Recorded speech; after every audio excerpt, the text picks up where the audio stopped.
Okay, you're not going to get to wash my face because I wanted you to be able to see the supplies. Alright, so your supplies.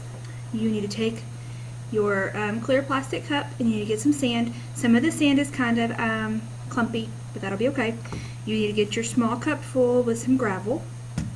You fill up your water, and then you should already have some clay and food coloring and a Sharpie.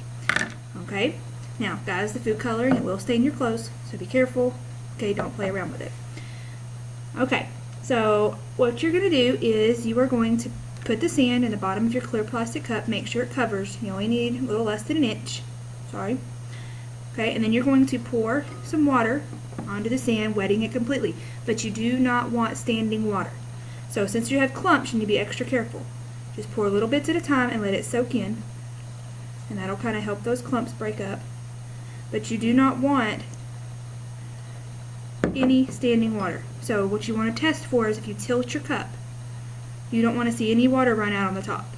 Okay, if you do, carefully go over and pour any excess water out, okay, into the sink. So you're going to wet your sand. Now you're going to take your modeling clay. Now this clay is pretty old, so you're going to have to work with it a little bit, and it is sticking to my hand. So you're going to take it and you're going to get it into a ball, and then I want you to flatten it out. Okay, once you get it kind of flat on the table, see it's sticky. You can clean that up when you do your cleanup.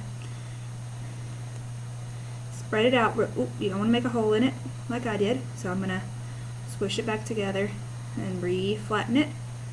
And it only needs to be about half the size of what your sand is, so just be real careful. Okay, and you're going to put it over about half the sand. Now you have to make sure it's sealed on the side of your cup. So when you put it in there, take your finger and push all the way around.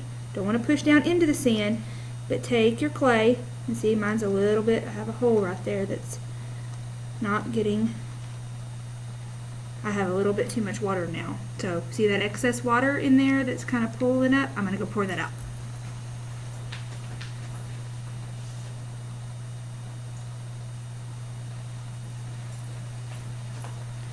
Okay, but it's very important that you seal around the outside. Whenever you put your clay down, make sure you don't push it too close, or you're going to have the problem like I did where the water started, I squeezed the water out of my sand. Okay? Your next step is you are going to take your pipette, get a little bit of water in it, and I only want you to drop 2 drops of water on top of the clay. 1, 2. Now what I want you to notice and observe is what is different about when we put the water on top of the clay, whereas when we poured the water onto the sand. Okay? Hopefully what you're going to notice is the water's not going through the clay. So that is an impermeable layer. Okay? Now, you're going to use gravel to form your next layer. You're going to place them over the sand and clay, covering the entire container, but you want one side to have a slope. So you kind of want a hill. Okay? Now there's an illustration on your instructions page with your lab questions.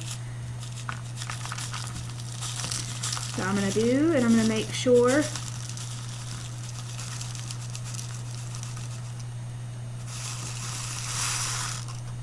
okay, you can kind of look how I have a hill. You want to have one side of the rocks being taller, so you can kind of see that there. Okay? Now you're going to pour water over your aquifer until the water in the valley, which is your low spot, is even with your hill. So be very careful so you don't dislodge all of the rocks.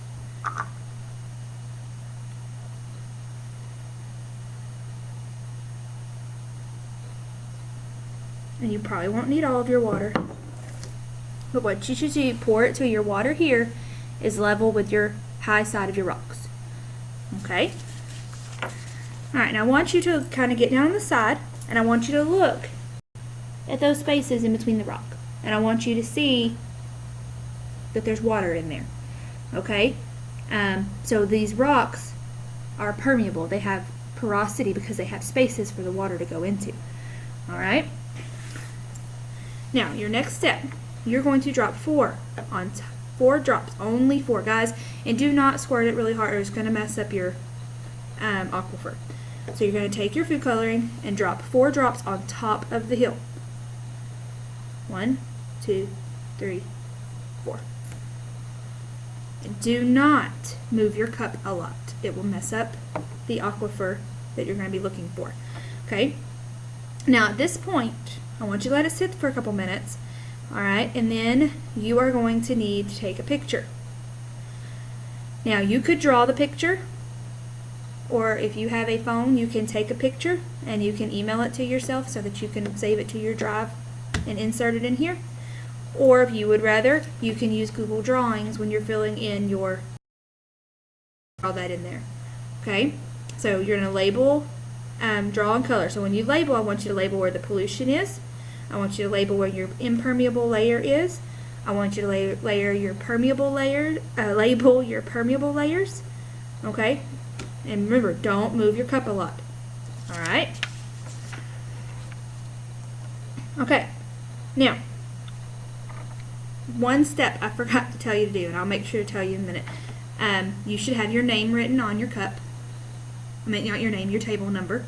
And you're going to take your cup very carefully. So someone with really steady hands at your group is going to take it, and I'm going to have a spot back by the sinks for you to place your aquifers. You do not want to shake it.